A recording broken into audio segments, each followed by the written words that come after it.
नमस्कार, आप देख रहे हैं एनवी न्यूज और मैं हूं आपके साथ चंद्रशेखर त्रिशूल। उत्तर प्रदेश का सियासी रण अब पश्चिमी यूपी से पूर्वांचल पहुंच गया है और पश्चिमी यूपी से पूर्वी यूपी तक पहुंचते पहुंचते इस सियासी रण में मुस्लिम बेल्ट, यादव बेल्ट, अवध क्षेत्र, ब्रज क्षेत्र तमाम ऐसे समीकरण बनते और बिगड़ते नजर आए। बात बीजेपी और समाजवादी पार्टी की करें तो लगातार दोनों ही पार्टियां जोर आजमाइश में लगी हुई हैं, लेकिन जिस तरीके से बात की जाए तो यूपी विधानसभा चुनाव में सीधी टक्कर सपा और बीजेपी की ही देखने को मिल रही है।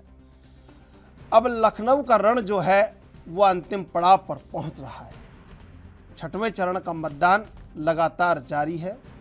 यह चरण इसीलिए अहम भी हो जाता है क्योंकि इस चरण में सीएम योगी आदित्यनाथ की सीट गोरखपुर की सदर विधानसभा पर भी वोटिंग जारी है, जहां भीम आर्मी के चीफ चंद्रशेखर रावण चुनावी ताल ठोक रहे हैं। पूर्वांचल जिस तरीके से बाहुबलियों का गढ़ रहा है और बाहुबलियों को सीधे तौर पर यहां राजनीति में दखल भी देखी गई है, तो वहीं इस बार भी कई बाहुबलियों की किस्मत छठवें चरण में ईवीएम में कैद होने वाली है।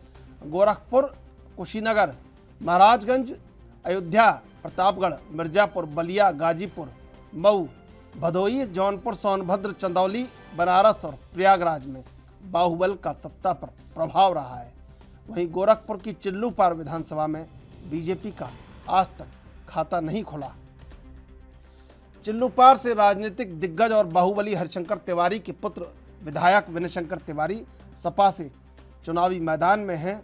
आजमगढ़ जिले की आजमगढ़ विधानसभा से दुर्गा प्रसाद यादव 8 बार से विधायक हैं। इस बार भी वह समाजवादी पार्टी से चुनावी मैदान में हैं, तो वहीं बीजेपी से बागी स्वामी प्रसाद मौर्य की किस्मत भी इस बार दांव पर है। कुशीनगर से फाजिल नगर विधानसभा सीट से वो चुनाव लड़ रहे हैं।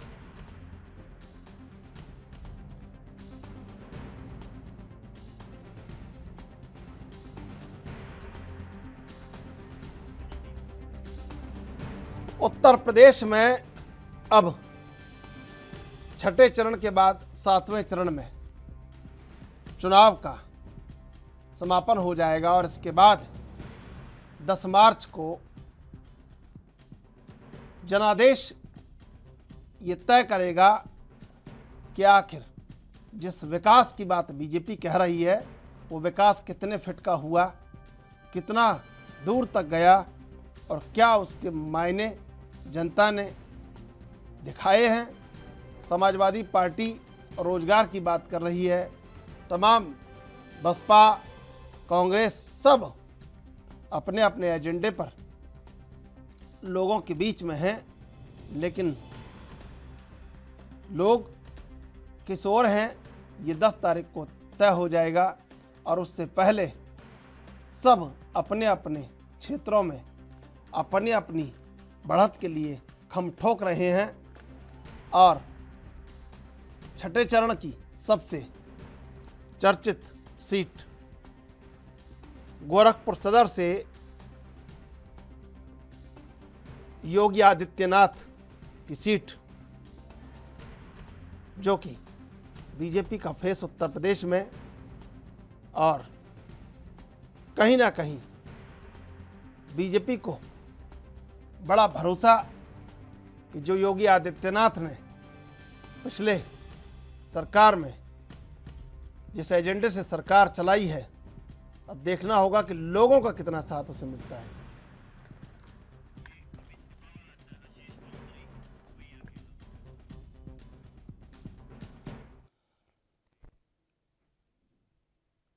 चुनाव के इसी गणित को समझने के लिए आज चर्चा करेंगे। हमारे साथ इस समय जुड़े हुए हैं आशीष चौधरी, समाजवादी पार्टी से। आशीष चौधरी, स्वागत आपका एनवी न्यूज पर।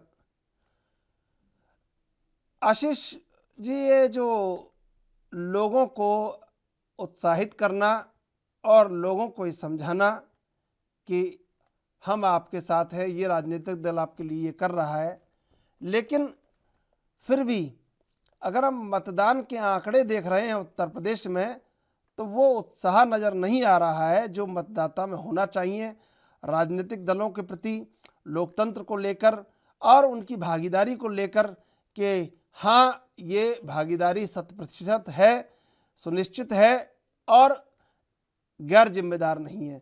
लेकिन अगर मतदान प्रतिशत नहीं बढ़ रहा है तो ये आपके ऊपर भी बात आती है और अन्य राजनीतिक दलों के ऊपर भी बात आती है। ऐसा क्यों है कि मतदान का प्रतिशत नहीं बढ़ पा रहा है उत्तर प्रदेश में?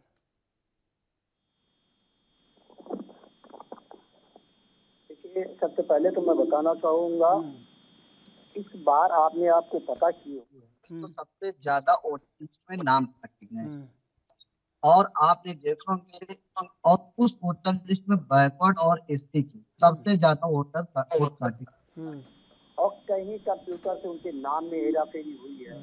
हमने खुद आंखों देखी हाल। हमारे ग्राम सभा में जो पोलिंग बूथ था, वोट डालवाने के लिए गए और वहां पे जब गए तो वहां के एजेंटों की शिकायत थी कि नाम के मिस्टेक बहुत है। जो एसटी बैकवर्ड वहाँ के सबसे ज्यादा नाम कटे हुए हैं। मेरी खुद की वाइफ के भी नाम कटा हुआ था।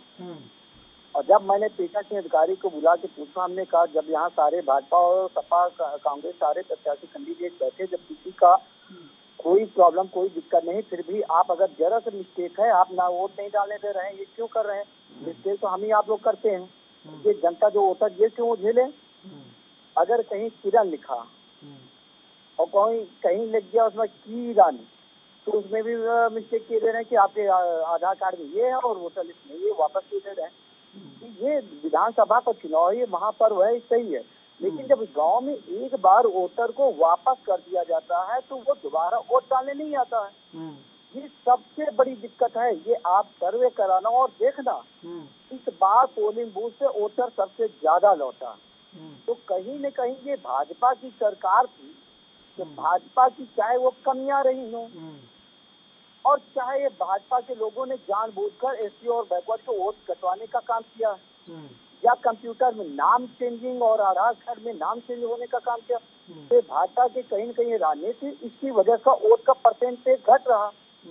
लेकिन जो महापर्व की बात कर रहे हैं, वोट का जो वोट दान जो ललक है, जो चेहरे पर अगर कहीं आप बता रहे हैं कि मायूसी है, वो नजर नहीं आ रही है। भारतीय जनता पार्टी का जो डर है, जो वहाँ के नेता है, जो अधिकारी कर्मचारी, कहीं न कहीं वोटर को भी डराने का काम किया गया, चाहे वो प्रधान के माध्यम से किया गया, चाहे कोटेदार के माध्यम से किया गया हो। कहीं न कहीं वोटर के तुम्हारा राशन कार्ड काट देंगे। हमने तो एग्जाम साहब पूछा, हमने क्या क्या चला, उस प्रधान से मैंने पूछा आपके यहाँ तो अपनी साइकिल जीत रही, कहीं नहीं भाजपा जीतेगी। हमने कहा क्यों प्रधान जी?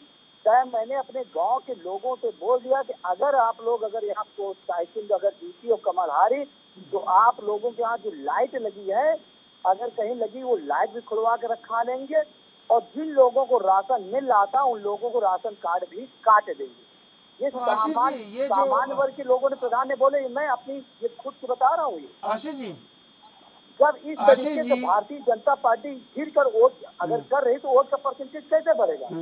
आशीष जी, लेकिन उत्तर प्रदेश, आशीष जी आवाज आ रही है मेरी आपको? बिल्कुल आ रही। आशीष जी, ये जो आप बता रहे हैं इसका मतलब तो जमीनी स्तर पर स्थिति बहुत ज़्यादा गंभीर है कि एक पार्टी वोट को प्रभावित कर रही है। बिल्कुल है, ये मैं खुद स्वयं अपने आंखों से देखा और कानों से सुना और हमारी और भाजपा के प्रधान की बातचीत हुई है, आमने सामने बातचीत हुई। तो आशीष जी, भारतीय जनता पार्टी कहीं नहीं इतना गिर के इस बार इतना गिर करके जीतना चाह रही थी, पूछो ना आशीष जी, मंसूबे कामयाब नहीं होंगे। ठीक है आशीष जी, मैं ये कह रहा हूँ कि आपने जिस तरह बताया स्थिति बहुत गंभीर है और बीजेपी कहीं प्रभावित कर रही है वोट को, तो आप कैसे कह रहे हैं कि अगर हम सत्ता में आए तो लोगों के अधिकारों की पैरवी करेंगे? आपके अंदर इतनी हिम्मत भी नहीं है कि जाके खड़े हो जाएं कि आप वोट को कैसे प्रभावित कर रहे हैं? समाजवादी पार्टी के अंदर इतनी हिम्मत नहीं है कि विरोध कर दे कि ये गलत हो रहा है? मैंने तुरंत पीठासीन अधिकारी को बुलाया और मैंने बात कही उनसे कि जरा सी अगर कहीं मिस्टेक आप वोट डाले क्यों नहीं दे रहे हैं, क्योंकि कहीं न कहीं अगर कंप्यूटर पे मिस्टेक हुआ तो हमें आप लोगों की तो कोई न कोई वहां बैठा होगा। फिर मतदाता क्या करे? आप वोट डालने दे, कोई एजेंट विरोध कर रहा हो तो बोलिए, मैंने जो एजेंट भाजपा पे उनसे भी मैंने अनुरोध किया, नहीं नहीं, भाई वोटर मेरा बाहर चल के आए हैं, वोट डालें, मेरा ये लोगों को आपसे वोट करना जानकारी मैं चाहिए। ले रहा हूँ आशीष जी, कि आप जैसे कह रहे हैं कि स्थितियां बहुत गंभीर हैं, बीजेपी प्रभावित कर रही है, तो समाजवादी पार्टी में इतनी हिम्मत नहीं हुई कि बड़े स्तर पर कह सके कि ये रोकिए, ये गलत हो रहा है। आप तो अगर सरकार में रहे तो कैसे लोगों की पैरवी करेंगे, अगर अगर इतनी कमजोरी है तो? बिल्कुल, आप जो बात कर रहे हैं, मैंने जब ये प्रधान से सुना, उनके गांव में आप खुद गाँव गए, घर गए, उन लोगों से हमने पूछा कि डरने दबने की जरूरत नहीं है, इसमें लाठी नहीं है। हमारे यहाँ लोकतंत्र इतना मजबूत है कि आपका एक वोट ही उनको सबक सिखा देगा। जो ये मंसूबे हैं, जो इनकी मंशा है, अपने अपने वोट देकर साइकिल के उनके चलिए ठीक मंसूबे है, को इनको मैं आता हूँ नाकाम आपके जाप पास, बना, जो डराना मैं धमकाना आता हूँ आपके पास, मैं हमें आपके कुछ पास। सुनने को नहीं। खेमचंद शर्मा बीजेपी से और अरविंद विद्रोही राजनीतिक विश्लेषक हमारे साथ जुड़ चुके हैं। आप दोनों का स्वागत एएनबी न्यूज पर। मैं सबसे पहले अरविंद जी आपके पास आऊँगा। आशीष चौधरी हमारे संग जुड़े हुए समाजवादी पार्टी से, वो कह रहे थे कि मैंने इनसे पूछा कि वोट का प्रतिशत क्यों नहीं बढ़ रहा है, तो इन्होंने कहा कि मतदाताओं के नाम काट दिए गए हैं कई जगह। अब सवाल ये उठता है कि तमाम चीज़ें हुई हैं, लेकिन जहां सपा का प्रभाव है वहां तो वोट प्रतिशत बढ़ना चाहिए, लेकिन वोट प्रतिशत तो एक ही जगह रुका हुआ है। तो क्या मानना है आपका कि ये बीजेपी कर रही है या सपा कर रही है, या वाकई में लोगों में दोनों ही दल या सबके प्रति एक उदासीनता है कि लोकतंत्र से वो अधिकार, वो पैरवी नहीं होने वाली है जो मजबूती होनी चाहिए, जो उनको मिलना चाहिए? क्या क्या बड़ा कारण मानते हैं? देखिए, जिनको जिनको वोट डालना रहता है वो सजग रहते हैं और वो वोट डालने पहुंचते हैं। हमने देखा है कि 90 93 साल की वृद्धा भी गई हैं वोट डालने। हमारे परिवार में भी जो बुजुर्ग हैं वो वोट डालने गए, ऐसे लोग भी जिनको दिखाई नहीं देता है। और समाजवादी पार्टी के कार्यकर्ताओं ने बड़ी मेहनत किया है, और वो मेहनत उन मेहनतों में एक मेहनत ये भी किया है कि चुनाव आयोग ने जब मतदाता सूची का पुनरीक्षण का कार्य शुरू किया, तो समाजवादी पार्टी के कार्यकर्ताओं ने मतदाता सूची का पुनरीक्षण का काम भी किया। समाजवादी पार्टी के प्रदेश अध्यक्ष, राष्ट्रीय अध्यक्ष ने निर्देश भी दिया कि एक एक गांव में कोई मतदाता का नाम न छूटे, सबका नाम ठीक कराइए। सारे कार्यकर्ताओं ने नाम ठीक कराए, मतदाता सूची में दिया। डिजिटल का जमाना है। बहुत से मैं जानता हूं समाजवादी पार्टी के नेताओं कार्यकर्ताओं को, सब मिलते जुलते रहते हैं, उन्होंने नाम ऑनलाइन भी ठीक कराए।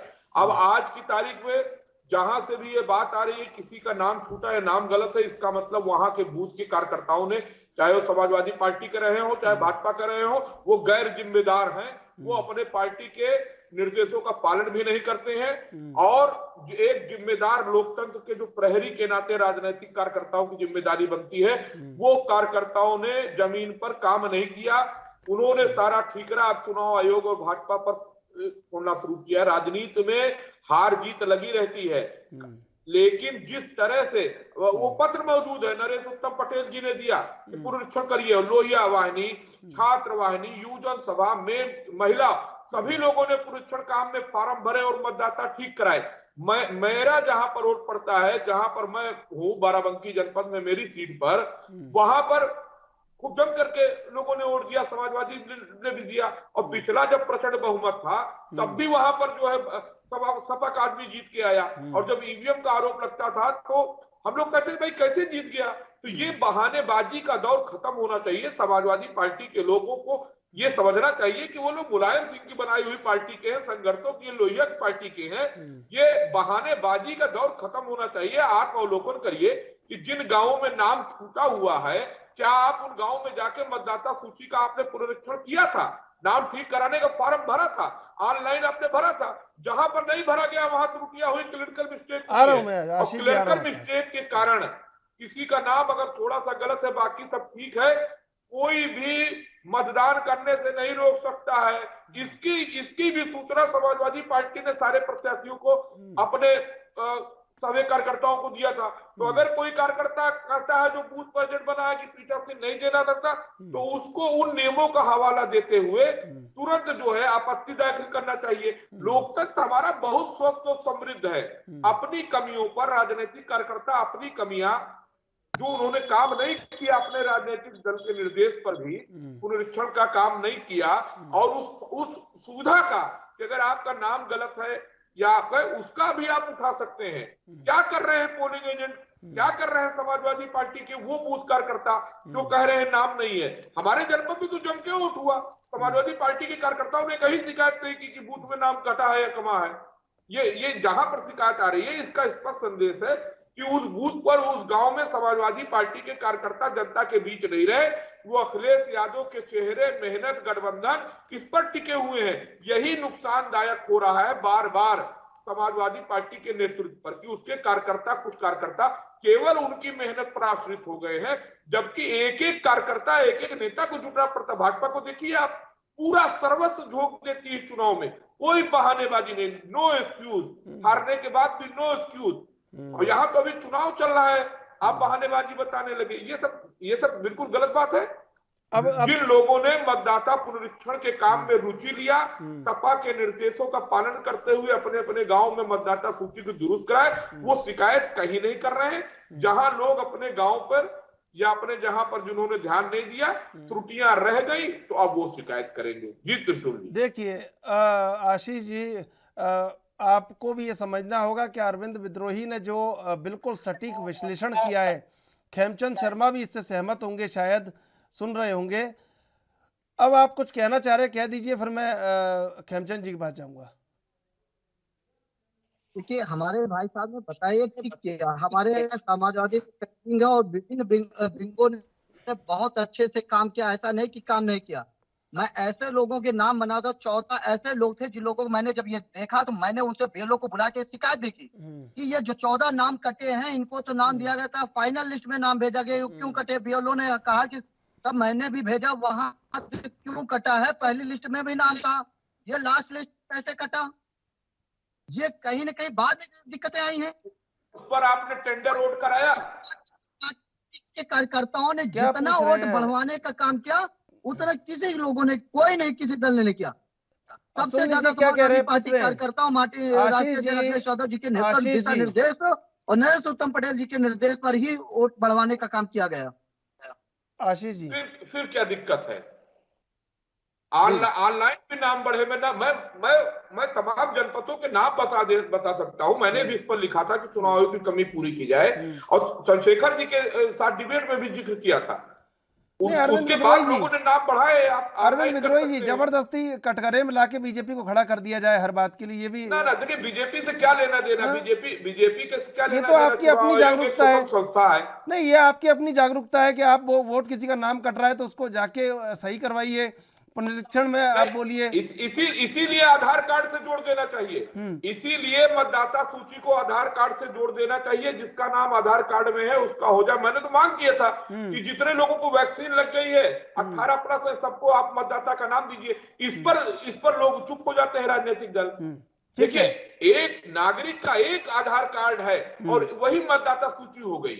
इसकी मांग उठाइए इस चुनाव के बाद। चुनाव तो आते जाते रहेंगे, फिर चुनाव होगा, बार बार हम क्यों पुनरीक्षण करावें?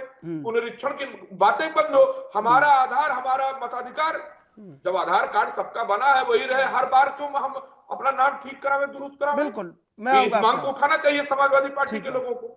अगर आपको वोटर लिस्ट की गड़बड़ियों से बचना है तो आधार से मताधिकार को जोड़ना पड़ेगा। ठीक है खेमचंद शर्मा जी, देखिए, एक चीज निष्कर्ष निकल कर जो आ रहा है सामने कि राजनीतिक उदासीनता कहीं ना कहीं लोगों में दिखती है कि वोट प्रतिशत नहीं बढ़ रहा है। क्या बड़ा कारण मानते हैं? नहीं, ऐसा नहीं है। देखिए, कई जगह बहुत अच्छे तरीके से वोट पड़ रही है। कई कितना कहाँ पड़ गया बता दीजिए मुझे, 1-2 जगह का नाम बता दीजिए। कारण है। और भारतीय जनता पार्टी के फेवर में, पर्टिकुलरली योगी मोदी जी के फेवर में जनता में जबरदस्त उत्साह है। और जनता चाहती है अपनी जगह ठीक होगा, लेकिन मैं जो पूछ रहा हूँ कि कहाँ वोट परसेंट कहाँ बढ़ गया, बताइए मुझे। एक आध ऐसे उदाहरण दीजिए कि हाँ ये लगना चाहिए कि यहाँ बढ़ रहा है बहुत ज्यादा। देखिए, मैं क्या करूँ, आज जैसे रिपोर्ट आ रहे हैं बस्ती में देखेंगे लोगों की लंबी लंबी कतारें लगी हुई हैं। ओवरऑल वोट परसेंटेज कम हुआ है, कई जगह कम हुआ है, लेकिन इसके कई कारण हैं। और जैसे अभी हमारे राजनीतिक विश्लेषण ने बोला कि अब विपक्ष जो भारतीय जनता पार्टी पर आरोप प्रत्यारोप तो लगा रहा है, लेकिन जनता के बीच में रहते नहीं है। तो ये सोचें कि भाई उनको अपने आप वोट मिल जाएगा, भारतीय जनता पार्टी के कार्यकर्ता उनके लिए वोट दिलाएं, ऐसा तो होता नहीं है।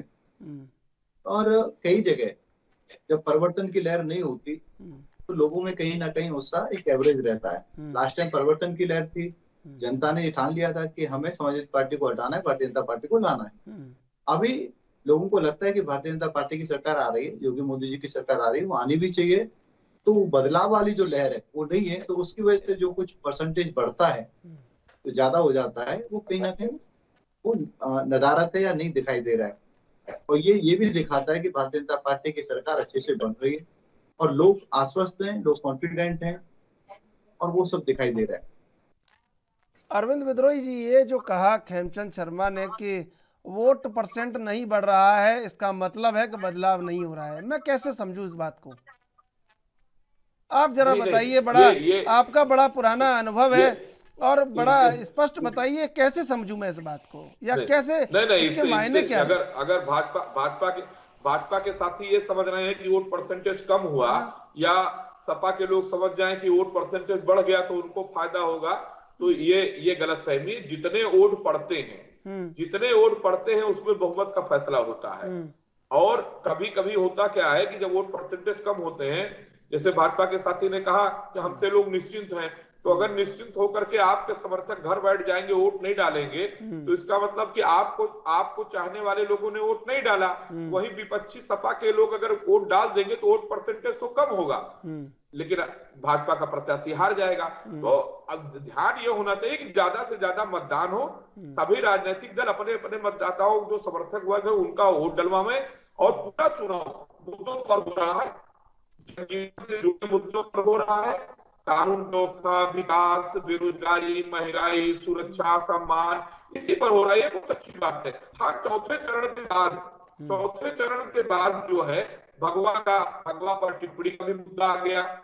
अब वो मुद्दा कितना नुकसान पहुंचाएगा सपा को, कितना भाजपा को पहुंचाएगा, वो 10 के मतगणना में साफ होगा। मेरा तो बिल्कुल स्पष्ट रूप से मानना, मैं लगातार कह रहा हूं, अगर 5वें, 6ठे, 7वें चरण में सपा गठबंधन को सीटें कम मिलती हैं, जो इनकी अनुमानित और बार बार अखिलेश जी और सब लोग कह रहे हैं, तो इसके जिम्मेदार भगवा के अपमान की टिप्पणी होगी डिम्पल यादव जी की, और ओम प्रकाश रामनगर और सौम्य प्रसाद मौर्य का बड़बोलापन होगा। समाजवादी पार्टी के कार्यकर्ताओं ने बहुत मेहनत की, 4.5 साल से वो लगे रहे। केवल चुनाव में 4.5 साल भाजपा के साथ रहने के बाद ये जो लोग सपा में आए, इन्होंने अगर आप इतना ये सब करके समाजवादी सिद्धांतों की धज्जी उड़ाई है और कार्यकर्ताओं का हक भी छीना। इसीलिए तो स्वामी प्रसाद मौर्य की सीट पर समाजवादी पार्टी के जिला अध्यक्ष जो मुस्लिम है, वो टाट होके खड़े हो रहे। उन्होंने कहा नहीं, हम लड़ेंगे। इसीलिए तो ओम प्रकाश राजभर के खिलाफ शादा फातिमा पूर्व मंत्री लड़ रही है, जो समाजवादी तबीयत की है, जो मुलायम सिंह की समय से साथ में थी। तो जमीनी हकीकत यह है कि जब भी आप सिद्धांतों की और कार्यकर्ताओं के हित की बलि देती है तो संकट खड़ा हो जाता है।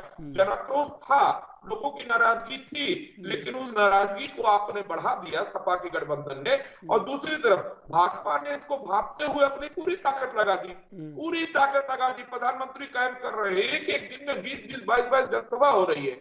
वही समाजवादी पार्टी का खेमे में अखिलेश जी और कुछ लोग ही दौड़ रहे हैं। ये नुकसान हो सकता है सपा गठबंधन को। नेताजी को निकालना कहीं पूरे चुनाव में केवल करहाल क्यों ले गए? करहाल क्यों ले गए पूरे चुनाव में? नेताजी नेताजी की आज भी प्रासंगिकता है। उनको विपक्ष भी, मोदी जी और अमित शाह तक व्यक्तिगत इज्जत करते हैं, उनकी तारीफ करते हैं। तो जिसने सपा बनाई, जो लोहिया का ध्वजवाहक था, आज आपने उसको घर बैठा दिया और केवल करहाल लेके गए। ये पूर्वांचल में एक लहर चल रही है अंदर अंदर समाजवादियों के बीच में। इसका नुकसान हो सकता है सपा को, नहीं होता है वो अलग बात है, वो 10 को समझ में आएगा। आशीष जी, देखिए अरविंद विद्रोही ने जो बात रखी है, उनसे मुझे आपको जवाब कि ये बातें कितनी आपके लिए लग रहा है कि आपको यहाँ पर इन बातों से खतरा हो सकता है? देखिए, जो इन्होंने बात कही कि उनके 20 से 22 रैलियां बराबर हो रही हैं और इनके बाद 2 ही 4 नेता लोग कर रहे हैं।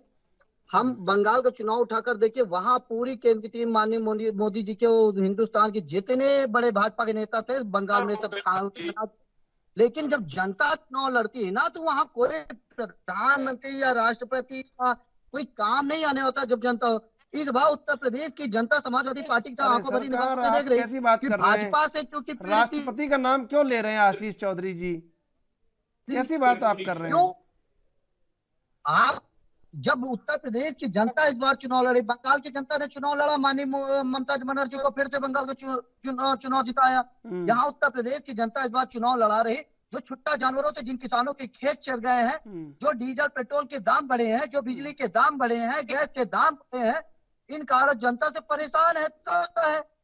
क्योंकि जो भाजपा लोगों ने बातें की थी वो ठगे से महसूस कर रहे हैं। इसी का कारण है कि उत्तर प्रदेश में बदलाव की बयार बह रही है। उत्तर प्रदेश की जनता जो बेरोजगार है वो रोजगार चाह रहे हैं, बिजली पानी जो दे सके उसकी सरकार बनाने जा रहे हैं, और किसान सरकार बनने जा रही है। माननीय अखिलेश यादव जी के फिर से सरकार उत्तर प्रदेश में जो नई सपा नई हवा है, वो नई सपा आपको नजर आए तो बेहतरीन काम होगा उत्तर प्रदेश के अंदर। अच्छी रोडें होंगी, अच्छी बिजली व्यवस्था, अच्छी पानी की व्यवस्था, अच्छे रोजगार होंगे, किसानों को सही उपज दाम मिलेगा। चुनाव की जरूरत ही नहीं पड़ेगी फिर बाद में, इस चुनाव के बाद में। बिल्कुल चुनाव, और आप भी वोट मांगने नहीं जाओगे, तो आपको वोट मांगने की जरूरत भी नहीं पड़ेगी, लोग अपने आप ही डाल देंगे वोट। क्या अब ऐसी सरकार तो कोई आई नहीं। क्यों डाल देंगे, क्यों डाल देंगे? जब 12 से 17 में माननीय अखिलेश यादव जी के उन्होंने देख कि डायल 100 उन्होंने लाया, 10-90 उन्होंने लाया, कहीं न जातिवाद और धर्म के वाद के नाम पे उन्होंने पहला फुसलाकर भारतीय जनता पार्टी के लोगों ने वोट ले लिया।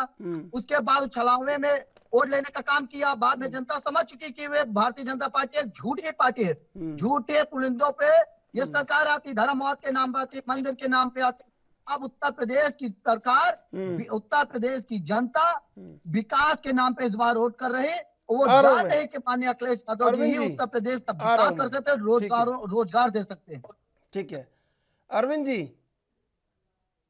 अरविंद जी आवाज मिल रही है आपको मेरी? मुझे बहुत अजीब लग रहा है जो भाजपा के लोगों की शैली है वो क्यों सपा के लोगों की हो जा रही है। हाँ। नई सपा से नहीं बाहर आएगी क्या? मुलायम सिंह की बनाई हुई सपा बेकार थी? ये तो वही बात है जो भाजपा के लोग कहते हैं जो गुंडों की थी। अरे मुलायम सिंह ने जो सपा बनाई थी वो समाजवादी मूल्यों की सपा थी, जिसमें भूषण तिवारी थे, मोहन सिंह थे, अमर सिंह थे, रघु ठाकुर थे, राजेंद्र चौधरी भी उसी सपा के हैं। और उस सपा ने जनता के लिए संघर्ष करना सिखाया था। मुलायम सिंह ने राजनीति में किया तो समाजवादी नेताओं की एक भी पार्टी का कार्यकर्ता नाराज नहीं हुआ था, दूसरे दल से लड़ा नहीं था। जब भी किया जिद्दी मुलायम, उनको भाजपा के लोगों ने कहा कि अपराधी है, ये सब गुंडों की है। वही बात आज सपा के लोग बोल रहे हैं नहीं सपा है। मुलायम सिंह की सपा बढ़िया की सपा है, क्या बात हो रही है? ये समाजवादी पार्टी क्या भाजपा पार्टी जो मुलायम सपा को कह रही है कि वो बहुत ठीक नहीं। ठीक है मुलायम सिंह पार्टी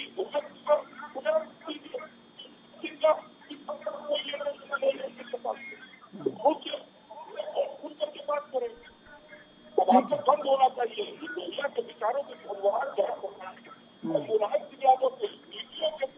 इन्होंने नीतियां की नदियां साफ करो, बेरोजगारी खालियों बेरोजगारी पर श्रम की नीति बताई। आपको खतरा नहीं महसूस हो रहा समाजवादी पार्टी के लोगों को कि किस तरह भारतीय जनता पार्टी के लोगों ने मनोहर लोहिया, नारायण इनका जो विचार प्रस्थान था। बिल्कुल मैं अरविंद जी आपका जवाब लूंगा, इसके पहले लेंगे एक छोटा सा ब्रेक, ब्रेक के बाद फिर हाजिर होंगे।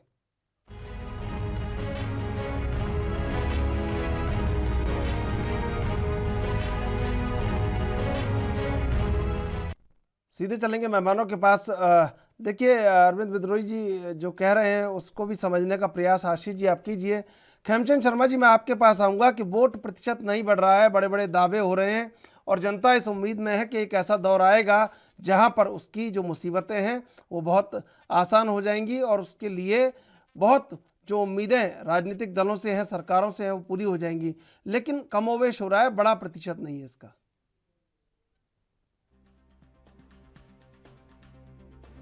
और योगी मोदी जी ने हर सेक्टर में काम किया है, चाहे वो बिजली देने का काम हो, सड़क बनाने का काम हो, टॉयलेट बनाने का काम हो, फिर राशन देने का काम हो, किसानों को लगातार मदद देने का काम हो, युवाओं को अपॉर्चुनिटी मिले उसके लिए इंडस्ट्री का उत्तर प्रदेश में लाना हो। आज लाखों की संख्या में सर्विस सेक्टर में जॉब उत्तर प्रदेश में है। आज उत्तर प्रदेश का जो एम्प्लॉयमेंट आप रेशो देखोगे वो सबसे बेटर है। अब जो ऑन एन एवरेज जो भारत का एवरेज है उससे भी ज्यादा बेटर है।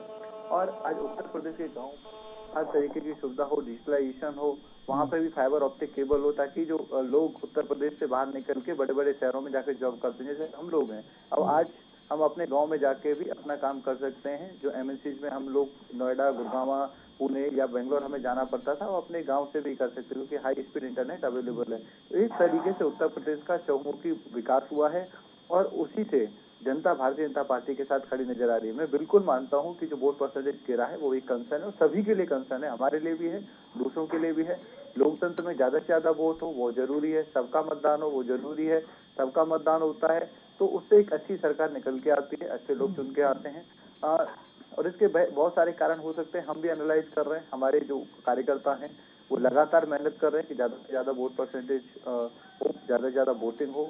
इलेक्शन कमीशन भी अपनी ओर से प्रयास कर रहा है, और मेरे को पक्का विश्वास है कि दूसरे दल भी अपनी ओर से यथासंभव कोशिश कर रहे होंगे कि वोटिंग बेटर तरीके से हो।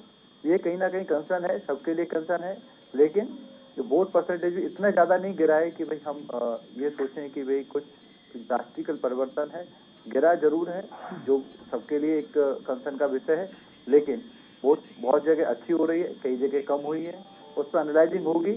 बट मेरे को ऐसा लगता है कि भारतीय जनता पार्टी की सरकार बहुत अच्छे तरीके से बनने जा रही है। जिस तरीके से लोगों में उत्साह है, जिस तरीके से लोग समर्थन व्यक्त कर रहे हैं, उससे हमें बहुत ही पॉजिटिव रिजल्ट आने की संभावना है। अरविंद जी, देखिए, आशीष चौधरी जो कह रहे थे उससे लग रहा था कि बीजेपी अगर हार रही है तो सपा हार रही है। मुझे लगता है कि ये जायज कारण नहीं हो सकता शायद आपके बेफिक्र होने का। सरकारें और पार्टी आती जाती रहेगी। दो सीट पर लोकसभा भाजपा ने 84 खबर में आज वो 2 बार से सांसद है। वो लेकिन क्या है, जब से भाजपा बनी, संसद बना जब से, तब तो उन्होंने कुछ मुद्दे तय कर लिए कि हम उन मुद्दों पर अडिग रहेंगे और उसी पर वो आगे बढ़े। और भारतीय जनता पार्टी को सबसे बड़ी सफलता 90 के बाद मिली थी, जब समाजवादी आंदोलन के बड़े नाम, बड़े चेहरे, लोहिया के अनंत शिष्य जॉर्ज फर्नांडीज ने भाजपा गठबंधन की रूपरेखा तैयार कर दी थी। वहीं से भारत की राजनीति में गैर कांग्रेसवाद साकार होने लगे। तो डॉक्टर और देश में यादव ने जातियों को जोड़ समाज के क्या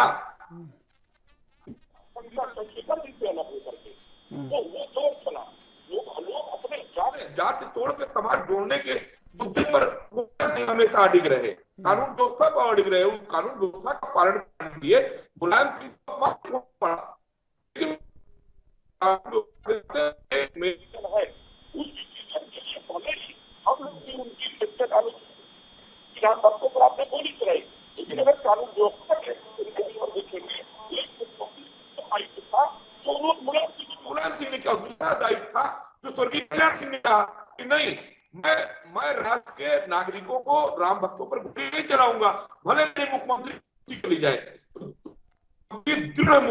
मुलायम सिंह को कल्याण सिंह आप करेक्ट कर देखिए, एक नेता की कानून व्यवस्था का पालन करने के लिए मैं गोली चलवाऊंगा, राइट था।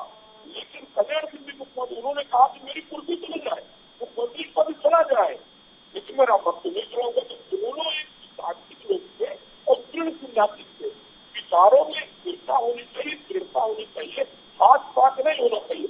एक पूर्वांचल की कहावत है कि गैयों का भी मर्दों का भी, ये नहीं चलता है। यहाँ स्पष्ट पूर्वांचल में गाँव चौराहे पर पक्की पर बैठ के जो डिबेट होता है, आपस में बातचीत होता है, वो डिबेट दिल्ली मुंबई महानगर में एसी के रूम में बैठे हुए डिबेट से ज्यादा समृद्ध होता है, ज्यादा ज्ञानवर्धक होता है, ज्यादा जमीनी पकड़ रखने वाला होता है। पूर्वांचल इसीलिए दिल खोल के विरोध करता है और दिल खोल के साथ देता है। तो क्या पूर्वांचल की धरती पर कहीं दिल खोल के विरोध किसका हो रहा है? घटनाक्रम में देखिए किसका विरोध हो रहा है। और अगर यही विरोध और समर्थन मतों में तब्दील होगा तो 10 मार्च को मालूम चलेगा, लेकिन मतदाता सर्वोपरि है। आशीष चौधरी जी, देखिए, अरविंद विद्रोही जो कह रहे हैं कि बहुत सारी चीज़ें, अगर आप ये सोचते हैं कि मान लीजिए सत्ता में जो दल है अगर वो हार रहा है और आप जीत रहे हैं और इससे आप बेफिक्र हैं, तो ये बहुत गलत दिशा है आपकी। देखिए, मेरा जो अर्थ था, मैंने कहा था नई सपा नहीं हवा। कोई ये नहीं कि जो हमारे सिद्धांत जो समाजवादी पार्टी जनक है वो हमारे आज भी उनके सिद्धांतों में समाजवादी पार्टी उनके विचारों पे चलने का काम कर रही, और तमाम जो नेताओं के नाम गिनाए आज वो हमारे बीच में नहीं रहे, लेकिन उन्हीं की विचारधारा में माननीय राष्ट्रीय अध्यक्ष अखिलेश यादव जी आज बढ़ाते हुए, विश्वजीत के लोहिया जी के विचारों को बढ़ाते हुए, अम्बेडकर जी के विचारों को बढ़ाते हुए नई जो टीम है, जब लोग नहीं रहे तो नए लोग आए, उन लोगों के सहारे आज समाजवादी पार्टी बहुत आगे तक जा रही। कहीं न कहीं जनता आने वाले तो उत्तर प्रदेश का विकास माननीय अखिलेश यादव जी के ही आंखों भरी निगाहों से देख रहा है कि अखिलेश यादव जी उत्तर प्रदेश का विकास कर सकते हैं। और नई हवा की बात ये थी, जो हम लोगों से छूटे थे काम, इस बार वो छूटेंगे। 300 यूनिट बिजली के माननीय अखिलेश यादव जी ने गांवों को राहत देने का काम किया, तमाम लोगों को राहत देने का काम किया है। पेंशन, जिन लोगों को पेंशन है, सरकारी लोगों को पेंशन देने, जो बुढ़ापे को बच्चों को सहारा देने के लिए पेंशन योजना बहाली के लिए कहा है। जो तमाम आईटी सेल के माध्यम से तमाम लोगों को नौकरियां देने का जो काम कर रहे हैं। 5 बोरी यूरिया, 2 बोरी डीएपी किसानों के लिए काम करने जा रहे हैं। ऐसे हमारे तमाम ऐसी योजनाएं हैं जो नई सवाल। मैंने क्या कहा था पहले, जो सपा थी डायल 100 चलाया, 1090 चलाया। अब जो सपा सरकार आएगी तो अब 22 में ये इस तरीके की तमाम ऐसी चीजें लाई जाएंगी जिससे किसानों को, नौजवानों को, बेरोजगारों को बहुत बड़ी राहत मिलेगी, और उत्तर प्रदेश में एक विकास और विकास की जो बयार बहेगी, ये उत्तर प्रदेश में दिखाई पड़ेगा। लोग ये कहेंगे वाकई में सपा तो नई, जो सपा एकदम नई बन के उभर के आई है, फिर नए तरीके से आई है। क्योंकि हम आज कोई भी अगर धान गेहूं उपज जब पैदावार करते हैं तो उसमें भी हम सोचते हैं अगली फसल हम और इससे अच्छा बेहतर करने का काम करेंगे। तो उत्तर प्रदेश माननीय अखिलेश यादव जी की सोच है, जो हमारे 12 से 17 के बीच में काम छूटे थे, जो कहीं कमियां रहेंगे, वो 22 के जो सरकार बनेगी समाजवादी पार्टी, तो माननीय अखिलेश यादव जी उस पर सुधार करके और बेहतर काम करने का काम करेंगे। किसानों को, नौजवानों को, बेरोजगारों को, महिलाओं को, सबके लिए हित के काम करने का प्रयास पूरा करेगी। इस हित को देखते हुए जो हमारी घोषणा पत्र है, विपक्षी सुनकर बौखलाए हुए हैं। और उत्तर प्रदेश की जनता जाने की जो समाजवादी पार्टी के जो नेता कहते हैं कथनी और करनी में अंतर नहीं होता। आ रहा हूँ खेमचंद जी, कितना बौखलाए हुए हैं समाजवादी पार्टी के घोषणा पत्र से, आप बताइए जरा। समाजवादी पार्टी के बारे में जनता सब जानती है। ये लोग आज फ्री, ये पुरानी पेंशन को वापस करने की बात करते हैं, लेकिन पुरानी पेंशन कब लागू हुई? वो आदरणीय मुलायम सिंह यादव जी की सरकार में लागू हुई। और लॉ एंड ऑर्डर की ये बात करते हैं, लॉ एंड ऑर्डर इनके समय में किस तरीके का था? थानों पे दलालों का कब्जा था, माफियाओं को कब्जा था। अगर समाजवादी पार्टी का झंडा किसी ने अपनी गाड़ी में लगा रखा है तो पुलिस वाले को ये डर रहता था कि मेरे को थप्पड़ मार के चले जाएंगे, डंडा मार के चले जाएंगे, पीट के चले जाएंगे। वैसा तो हाल था। और इंफ्रास्ट्रक्चर का आप देखिए किस तरीके से वहाँ पे इंडस्ट्री को भगाया गया। अगर दंगे होंगे, अगर मारपीट होगी, अगर गुंडागर्दी होगी, अगर दलाली होगी, तो इंडस्ट्री तो वहाँ पे स्टेब्लिश होगी नहीं। और इन्होंने जो हमारा यूथ है उसको एम्पावर करने के लिए कुछ भी नहीं किया। स्कूल की जो हालत है वो बद से बदतर हो गई। हम जो 20-25 साल पहले स्कूलों में पढ़ते थे यूपी के में, उस समय मच बेटर हालत थी। और आज 20-25 साल बाद इंफ्रास्ट्रक्चर बेटर होना चाहिए था, टीचर की क्वालिटी बेटर होनी चाहिए थी, लैब की क्वालिटी बेटर होनी चाहिए थी। वो बल्कि बेटर होने की वजह ड्रास्टिकली नीचे गिर गई। मैं खुद अपने स्कूल से यदि कंपेयर करूं और 2017 से पहले का इनका स्कूल देखूं तो आप में ड्रास्टिकली फर्क लगेगा। 30% टीचर्स के साथ स्कूल चल रहे थे। इंफ्रास्ट्रक्चर है नहीं, सपोर्ट है नहीं, इसलिए लोग मजबूरी में प्राइवेट स्कूल में जाने को मजबूर हुए। लेकिन हमारी सरकार ने पिछले 4.5 साल में हमने टीचरों की भी भर्ती करी। जहाँ पे टीचर सरकारी भर्ती प्रॉपरली नहीं हो पाई, वहाँ पे एडॉक पे टीचर रखे गए, अच्छे टीचर रखे गए, और प्रॉपरली कोर्स को कंप्लीट किया जा सके। जो एक्स्ट्रा एक्टिविटीज है उसमें स्टूडेंट्स को डाला जा सके, जो अटल थिंकिंग लैब है उसमें स्टूडेंट्स को एंगेज किया जा सके। ये सारी चीजें हमारी सरकार में हो रही है। इंफ्रास्ट्रक्चर का डेवलपमेंट जितनी तेजी से उत्तर प्रदेश में हुआ है उतना तेजी से पहले कभी नहीं हुआ। हर जिला हॉस्पिटल को आपने इक्विप्ड किया है कि वहाँ पे ऑक्सीजन का प्लांट भी है और हर तरीके की बीमारी का इलाज जिला हॉस्पिटल में हो सके, ताकि हर एक व्यक्ति को आगरा, लखनऊ या दिल्ली नहीं भागना पड़े। और 21 नए मेडिकल कॉलेज खोलने का काम हम लोगों ने किया। एम्स जैसे बड़े इंस्टीट्यूट उत्तर प्रदेश देने का काम योगी मोदी सरकार ने किया है। और 2 नए जो एयरपोर्ट आए उसकी वजह से जो इंडस्ट्री है वो लगातार इंडस्ट्री अपनी इन्वेस्टमेंट उत्तर प्रदेश में कर रही है और उससे हमारे यूथ को नया एंटरप्रेन्योर बनने के लिए, उद्योगपति बनने के लिए नए नए अवसर प्राप्त हो रहे हैं। ये सारी चीजें योगी मोदी सरकार में है और दिख रही हैं। हमें फ्रस्ट्रेट होने की जरूरत नहीं है। लोग जानते हैं हमारी सरकार को एसपी और बीएसपी की सरकार से कंपेयर कर रहे हैं और उनको लग रहा है कि ये सरकार उनसे 100 गुना ज्यादा अच्छी है और जो काम कुछ रह भी गए आने वाले 5 साल में हम तेजी से उन पर काम करेंगे और उत्तर प्रदेश को उत्तम प्रदेश बनाकर ही रहेंगे। अरविंद विद्रोही जी, ये जो 2 मेडिकल कॉलेज, ये जो मेडिकल कॉलेज और ये 2 एयरपोर्ट की बात चल रही है, क्या लगता है कि जनता को इससे कहीं ना कहीं कुछ राहत मिलेगी? 21 नए मेडिकल कॉलेज हैं।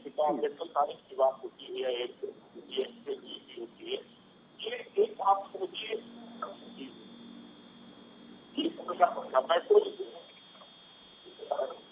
आवाज आपकी जी।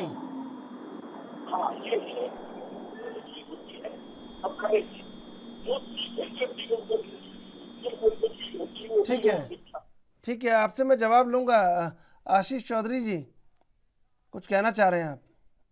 देखिए, अभी हमारे भारतीय जनता पार्टी साथी ने कुछ कहा था। भारतीय जनता पार्टी साथी मैं कहना चाहूंगा, अभी ये भ्रष्टाचार की बात करते हैं, सबसे ज्यादा भ्रष्टाचार अगर बढ़ा हुआ है तो भारतीय जनता पार्टी की सरकार में बढ़ा हुआ। दूसरी चीज ये कह रहे थे हमारे यहाँ जो मेडिकल में बहुत अच्छी व्यवस्थाएं हुई, कोरोना काल में ऑक्सीजन की व्यवस्था तो ये कर नहीं पाए, और क्या इनसे उम्मीद कर सकते हैं? अगर ये अपराध के मामले की बात करते हैं, या तो एनसीआरबी झूठा है। एनसीआरबी के आंकड़े आप देख लीजिए, बेरोजगारी की दर बढ़ी है तो इनके में बढ़ी है। अगर अपराध बढ़ा है तो माननीय योगी जी के सरकार में बढ़ा है। आप अगर इन्होंने शिक्षक भर्ती की बात करते हो, 69,000 शिक्षक भर्ती सबसे बड़ा आरोप इनके ऊपर लगा। वहां पे धांधली हुई, 2-2 साल, 1.5 साल लोगों ने इसमें कोर्ट के चक्कर काटे हैं। भर्ती हुई, भर्ती में माननीय योगी जी ने कहा बहुत साफ स्वच्छ तरीके से भर्ती हुई। उसके बाद 1 साल बाद पता चला कि 6,000 फिर से भर्ती कर रहे हैं। उसी में उनका सही लगा कि ये गलत हुआ था, 6,000 से फ्री भर्ती। अगर कहीं न गलत हुआ था, जिन अधिकारियों ने गलत किया था उन पर मुकदमा दर्ज करके उनको जेल भेजने का काम करना चाहिए। जांच भी नहीं बैठाई है। और इन्होंने महंगाई पे अगर बात करें तो अगर ये विकास किसका किए, डीजल का रेट बढ़ाकर अपना विकास के, पेट्रोल बढ़ाकर अपना विकास के, गैस का रेट बढ़ाकर अपना विकास के, कुत्ता जानवर जो घूम रहे हैं आज गांव में, किसानों को नुकसान पहुंचाया। किसी एक पे ये बताया कि इन पे इन्होंने जो इंफ्रास्ट्रक्चर की बात कर रहे थे, किस पे आगे? सपा सरकार से ये जो बता रहे 100 गुना बेहतर, ये उलट कर दीजिए। 100 गुना 17 में, जो 12 से 17 बीच में सरकार थी समाजवादी पार्टी, इनसे 100 गुना सरकार बेहतर थी। चाहे जिस मामले में आप इनसे पूछ लीजिए, भारतीय जनता पार्टी प्रवक्ता साहब से, किसी भी एक मामले में ये बात कर ले। बेरोजगारी में बात करें, मेडिकल में बात करें, रोड पे बात करें, बिजली पे बात करें, पानी पे बात करें, इनसे पूछ लीजिए कितने बिजली यूनिट उत्पाद इन्होंने उत्तर प्रदेश के अंदर बढ़ाने का काम किया। एक भी यूनिट बिजली का उत्पाद बढ़ाया तो बताएं। केवल ये धर्मवाद, जातवाद, इसके नाम पे हमेशा चुनाव लड़ते, इसी पे चुनाव जीते थे उत्तर प्रदेश में अंदर। अब ये सब नहीं आने वाला।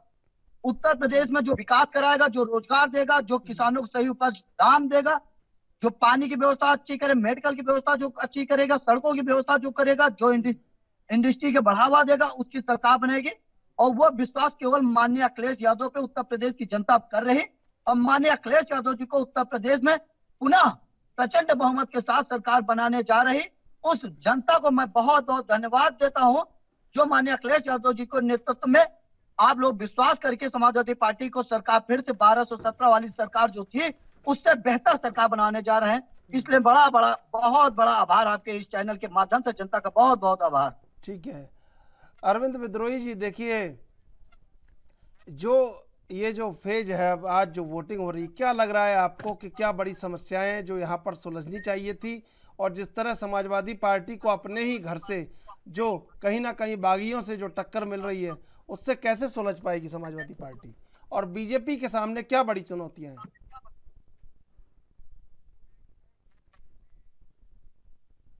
चुनाव जीत रहे हैं और चुनाव जीत चुके हैं, जनता का समर्थन उनके साथ है और ये बहुत अच्छी बात है, कॉन्फिडेंस बहुत अच्छी बात है।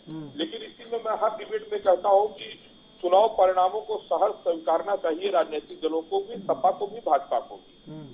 चुनाव परिणाम 10 मार्च को आएंगे, हार जीत लगी रहेगी, आप विकास के काम अपने एजेंडे पर करिएगा, लेकिन कृपया करके उस दिन ईवीएम को दोष मत दीजिएगा, चाहे भाजपा हो चाहे सपा हो। ये स्वर कम से कम मुझे न सुनाई दे कि ईवीएम में गड़बड़ी हो गया, कुछ हो गया, ना भाजपा कहे न सपा कहे। जनता जनार्दन का जो निर्णय हो वो पुलिस हो। उसके बाद मैं लगातार जो दोहरा रहा हूँ कि पहले और दूसरे चरण में अगर भाजपा हारती है तो इसका मतलब आंदोलन किसानों का आक्रोश मतों में परिवर्तित हुआ। तीसरे चरण में अगर भाजपा फिर अपना प्रदर्शन दोहरा लेती है या वो 25-30 सीट से भी ज्यादा पा जाती है तो इसका मतलब संगठनात्मक रूप से सपा वहां पर अपने लोगों को ही नहीं जोड़ पाई। चौथा चरण अगर भाजपा लूज करती है तो इसका मतलब कोविड-19 के समय में जो शहर का क्षेत्र था, चौथा चरण जिसमें था, वहां लोगों ने अपनी आपत्ति दर्ज किया। लेकिन 5वां, 6वां और 7वां चरण में जो नए मुद्दे जुड़ गए, परिवारवाद पर बयान अखिलेश जी का कि जिसके परिवार नहीं है, जिनकी औलाद नहीं है, वो क्या जाने, ये लोगों को पूर्वांचल में चुभ रहा है, क्योंकि पूर्वांचल में कोई भी ऐसा गांव नहीं है जहां पर अविवाहित लोग ना हो, जहां पर ऐसे लोग ना हो जिनकी औलादें नहीं है। लेकिन सभी वो ऐसे लोग अपना ही नहीं, अपने परिवार का ही नहीं, मोहल्ले के सबका ख्याल रखते हैं, चाहे औरत हो चाहे आदमी। हमारे भी परिवार में एक बाबा ने शादी नहीं की थी, हमारे अभी भाई लोगों ने शादी नहीं किया है, तो इसका मतलब कहीं नहीं है कि वो दुख दर्द से जुड़े नहीं है। दूसरा, डिम्पल जी की भगवा पर योगी आदित्यनाथ के कपड़ों पर टिप्पणी, और सबसे ज्यादा नुकसान अगर कोई पहुंचा रहा है तो ओम प्रकाश राजभर और स्वामी प्रसाद मौर्य के बयान, उनके कर्तव्य, समाजवादी पार्टी के नेताओं और कार्यकर्ताओं की मेहनत पर पानी फिरेगा 5वें चरण के बाद। तो डिम्पल जी का बयान भगवा पर, अखिलेश जी के इस सनातन पर टिप्पणी और स्वामी प्रसाद मौर्य और ओम प्रकाश राजभर का बयानबाजी, बाकी समाजवादी पार्टी के कार्यकर्ताओं ने जमकर के मेहनत किया है, उन्होंने काम किया है, लेकिन नेताओं का बयान ही समाजवादी पार्टी के कार्यकर्ताओं की मेहनत पर पानी फिर सकता है। रही बात भाजपा की, तो भाजपा का बूथ से लेकर के प्रधानमंत्री तक जुटे हुए हैं, वो इस चुनाव में इतने गंभीर हैं, अपनी कमियों को जान करके या अपने मतों के अंतर को, अपनी सीटों को बढ़ाने के लिए। जनता का निर्णय 10 को आ जाएगा, इसी पर विश्लेषण होगा। आशीष जी, सुन रहे हैं आप, क्या क्या नुकसान आपको हो रहा है? आप जब कहते हैं कि जिसके घर में कोई औलाद नहीं है, कोई परिवार नहीं है, वो कैसे क्या जाने संवेदनशीलता।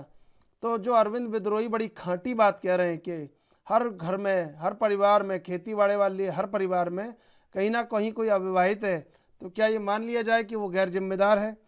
और आप जंग लगे कपड़ों की पहनने की बात करते हैं, तो क्या ये मान लिया जाए कि लोग देखिए, माननीय वो तो मरो के बयान के थे, वो माननीय अखिलेश यादव जी का था। जो योगी है, जो साधु संत है, उनका काम है मठ में, उनका काम है राजनीति में थोड़ी है ना। अगर वो सन्यासी है तो मठ में जाए, मंदिर में जाए, पूजा पाठ करे, वहां से भी वो अगर सेवा करना चाहते हैं वहां से भी वो सेवा कर सकते हैं। ये केवल यहाँ राजतंत्र में लूटने, घसूटने और मौज करने के चक्कर में यहाँ आए। क्या लूट लिया? वो योगी सन्यासी होगा तो मठ मंदिर में होगा। ये क्या लूट लिया है? कितना क्या करोड़ों रुपए लूट लिया है? बताइए कुछ तो आप। अच्छा, ये बताओ, भारतीय जनता में, मेरी बात सुन लो, भारतीय जनता पार्टी का अभी तक कार्यालय नहीं थे। भारतीय जनता पार्टी हर जनपद में कार्यालय, भव्य कार्यालय बन रहे हैं। ये कहाँ से पैसा आ रहा? और जो भारतीय जनता पार्टी के जो कोष में पैसा था, अब कितने गुना बढ़ गया? ये कहाँ से आया? जो महंगाई बराबर लगातार बढ़ती चली जा रही है। आशीष जी, 70 साल में तब महंगाई नहीं थी, अब इकट्ठे क्यों बढ़ती चली जा रही, डबल हो गई। जब से भारतीय जनता पार्टी सरकार आई तब से गैस के दाम में डबल हो गए, डीजल के दाम डबल हो गए, दाल के दाम 3 गुने हो गए, तेल के दाम 3 गुने हो गए। इतनी महंगाई कहाँ है? मोटरसाइकिल जो 50,000 की थी 1 लाख की हो गई। ये डबल महंगाई, डबल इंजन की सरकार डबल महंगाई कर रही। ये कौन सी बात हुई? लेकिन आप बताइए ना, कहाँ महंगाई इन्होंने रोका? लेकिन अरविंद विद्रोही जो सवाल पूछ रहे हैं उनके जवाब तो दे दीजिए। अरविंद विद्रोही ने जो सवाल पूछे उनके जवाब तो दे दीजिए। नहीं, जो अगर इन्होंने सन्यासी का काम किया, सन्यासी को रूप धारण किया तो अच्छी बात है, चलिए ठीक है, मैं भी स्वागत करता हूँ। लेकिन सन्यासी का मतलब है जो साधु संत का, उनका मतलब क्या होता है? मठ और मंदिर में लोगों की सेवा करना और पूजा में आतित रहना। तो ये राजनेता बनने आ गए। नहीं, तो लेकिन यहाँ लोग वहां तो में तो स्वीकार अंतर कर आ रहे ही हैं ना, जाएगा ना। भारतीय लोकतंत्र में तो अगर सबके ये लिए जगह है। बहुत अच्छे है साधु, अगर हम तमाम साधु संत का स्वागत करते और सम्मान करते। जो अच्छे साधु संत आज भी मंदिर में अच्छे लोगों को नहीं ज्ञान तो बांट आप रहे क्या हैं, चाहते हैं, तमाम साधु लोगों संत को चुनाव वही ना लड़े? मदद कर रहे हैं। साधु संत चुनाव ना लड़े नहीं, बिल्कुल चुनाव लड़े, तो फिर बिल्कुल आपको क्या चुनाव लड़े। आपत्ति है? क्यों नहीं करे? अगर ये सेवा के भाव से नहीं आए ना, अगर इस सेवा के भाव से आते तो गैस के दाम दोगुने न हो गए होते, डीजल पेट्रोल के दाम इतने न बढ़े होते। जो किसानों को छुट्टे जानवर चल रहे हैं वो चलने काम में करते। 2 साल किसान का आंदोलन चला, ये उस पे 2 महीने में खत्म करा देना चाहिए था। जो 700 किसान शहीद हुए हैं वो 700 किसान शहीद ना होते हैं। जो इनके मंत्री जी के बेटे जो जीप लेकर गाड़ियों 4-4 लोगों को कुचले थे, ये ना होता। जिस पे भी विचार करें, मैं नहीं कहता साधु संत का मैं सम्मान करता हूँ, मैं भी चरण स्पर्श करता हूँ, मैं भी मंदिर जाता हूँ, मैं भी बाहर टेकता हूँ, मैं भी सुबह उठ के पूजा करता हूँ। लेकिन साधु संत है तो कम से कम इनको और अच्छी सरकार चलानी चाहिए था, महंगाई कम करनी चाहिए थी, लोगों को रोजगार देना चाहिए था, किसानों को जो दोगुनी बात करते दोगुनी ऊपर दाम दे देना चाहिए था। अरविंद जी, रोड पे अरविंद जी देखिए, कह रहे हैं आशीष चौधरी के संतों को तो मंदिरों में रहना चाहिए, मठों में रहना चाहिए, लोकतंत्र में उनकी भागीदारी नहीं होनी चाहिए। नहीं, मैंने नहीं कहा। अगर लोकतंत्र में आ रहा है तो स्वागत है। नहीं, आप कह रहे हैं ना लोकतंत्र में आ रहा है तो स्वागत है, लेकिन अगर कम से कम श्रद्धा भाव से तो आए, जिस भाव से आए हैं श्रद्धा भाव से आए, उनका स्वागत है। अच्छा काम करने के लिए ठीक है। आप मंदिर में आप लोगों को सोचा होगा कि मंदिर में कम लोगों को हम भला कर पाते, तो हम कम जब बाहर जाके प्रदेश में बड़े नेता बनेंगे, मुख्यमंत्री बनेंगे, तमाम उत्तर प्रदेश को सुधार कर देंगे। तो सुधार तो कर देते हैं। ये तो बेरोजगार थे, इन पर लाठियां चलवाने का काम थोड़ी आपका था। कोई साधु संत लाठी चलवाता है? आप बताइए, कोई साधु संत ये उपदेश देगा कि आप जाइए लाठी चलवा दीजिए, अपना वो रोजगार मांग रहे हैं। ठीक है अरविंद जी, आपको मेरी आवाज मिल पा रही है? ऐसा साधु संत है, आप बता दीजिए, ऐसा कोई साधु संत होगा लाठियां तो चलवाएगा? लेकिन तो भाई इस विचारधारा, इनकी विचारधारा हम लोग संतुष्ट नहीं, उत्तर प्रदेश की जनता संतुष्ट नहीं। उत्तर प्रदेश की जनता ने सोचा था योगी है, मठ से बाहर निकल के आए और ये बहुत ही अच्छा काम करेंगे, बेरोजगारों को रोजगार देंगे, किसानों को सही उपज का दाम मिल जाएगा, तमाम जो भर्तियां निकालेंगे, लोगों को वैकेंसी में तमाम लोगों को रोजगार, इंडस्ट्रियल का बढ़ावा होगा, रोड बिजली पानी व्यवस्थाएं अच्छी होंगी, सड़कें अच्छी होंगी। इस उद्देश्य से अगर योगी जी आए थे, इस उद्देश्य से लोगों ने सोचा, लेकिन उनके मंसूबे पर जो पानी है वो फिर गया। इसलिए उत्तर प्रदेश की सरकार अब हटाने जा रही है, उत्तर प्रदेश के माननीय अखिलेश यादव जी को ही लाने जा रही। ये हम उत्तर प्रदेश की जनता से भी उम्मीद करते हैं और विश्वास भी करते हैं। तो आपको लगता है कि जो छूट गया है वो काम पूरा कर देंगे आप? हाँ बिल्कुल, जो कहीं न कहीं अगर समाजवादी पार्टी सरकार जब माननीय अखिलेश यादव जी की थी, अगर कहीं काम छूटे हैं, वो काम पूरी तरीके अच्छे काम किए जाएंगे और जनता के जो सुझाव थे, जनता जो हम लोगों ने 5 साल में विपक्ष रह के जो सीखा कि जहां पे हम लोगों की कमियां थी या भारतीय जनता पार्टी ने कमियां की, उन कमियों को भरने का काम किया जाएगा समाजवादी पार्टी की सरकार में। अरविंद जी देखिए, अरविंद जी आवाज मिल रही है आपको मेरी? अरविंद जी देखिए, ये कह रहे हैं आशीष चौधरी समाजवादी पार्टी से कि संतों को कहीं अगर लोकतंत्र में आए हैं तो उनको तो मंदिरों में रहना चाहिए, लोकतंत्र में उनके लिए क्या जगह है? कह रहा हूं, मैं दोहरा रहा हूं इस बात को कि केवल संतों को थोड़ी ना आप मठ भेजेंगे। अगर समाजवादी तबीयत के आप हैं तो आप उसी मंच पर कहिए कि संतों को मठ भेजेंगे, मौलानाओं को, मुल्लाओं को जो है मदरसा और नमाज पढ़ने भेजेंगे, और पादरियों को हम ईसाई घर में भेजेंगे चर्च में मोमबत्ती जलाने के लिए। आइए साहब, केवल संतों को कहेंगे कि बाबा मठ में जाएंगे, और मौलाना क्या करेंगे? मौलाना आकर के मुख्यमंत्री आवास में सेवई खाएंगे, ईद बकरीद मनाएंगे? ये थोड़ी ना चलेगा। समाजवादी का मतलब है समाज के लिए काम करना, और बहुसंख्यक समाज का अपमान करके, उनके प्रतीक को अपमान करके कोई सत्ता नहीं पाएगा। डॉक्टर राम मनोहर लोहिया शिवराम कृष्ण को विश्व की महानतम आत्मा मानते थे, रामायण मेला सुन के उन्होंने कहा था हमें अपने पुरखों पर गर्व होना चाहिए। नदियां साफ करो में उन्होंने कहा था साधु संतों को आना चाहिए राजनीति में। राजनीति नदियों के साथ साथ राजनीति की भी शुद्धता करनी चाहिए। ये किसने अधिकार दे दिया ये कहने को कि बाबा मठ में जाए, मंदिर बनाए, उनका काम राजनीति में नहीं? तो बोलिए ना कि मौलाना भी केवल नमाज पढ़े, पादरी भी केवल मोमबत्ती जलाए। ये कहिए तो समझ में आएगा कि आप इक्वलिटी की बात करते हैं, समता की बात करते हैं, समानता की बात करते हैं। ये कहेंगे क्या? कहलाइए, आसिफ जी कहें। देखिए आशीष जी, बहुत बड़ी बात कही है और आपके जवाब से ज्यादा ये आपके लिए मंथन का विषय है। बहरहाल समय समाप्त हो रहा है। आप दोनों का धन्यवाद, अरविंद विद्रोही जी, आशीष चौधरी, आप दोनों का धन्यवाद डिबेट जुड़ने के लिए। किसी विचारक ने ये कहा है कि राजनीति एक ऐसा कारोबार है जो 100-150 रुपए के मामूली से कुर्ते पाजामे से प्रारंभ होता है और अरबों रुपए के घोटाले पर भी जिसका अंत नहीं होता। तो शायद राजनीति में यही एक उपयोगिता राजनीतिज्ञों को लगती है अवाम की भलाई के साथ, कि कहीं ना कहीं अवाम की भलाई हो ना हो लेकिन उसका विकास बहुत आगे तक हो जाएगा। और शायद इसीलिए विद्रूपता ये है कि अवाम इंतज़ार करती है कि चुनाव होगा और उसकी उम्मीदें पूरी होंगी, लेकिन उम्मीदें हैं कि हर अगले चुनाव के लिए बाकी रह जाती हैं। बहरहाल देश विदेश की ताज़ा तरीन खबरों के लिए आप देखते रहिए ANB न्यूज़।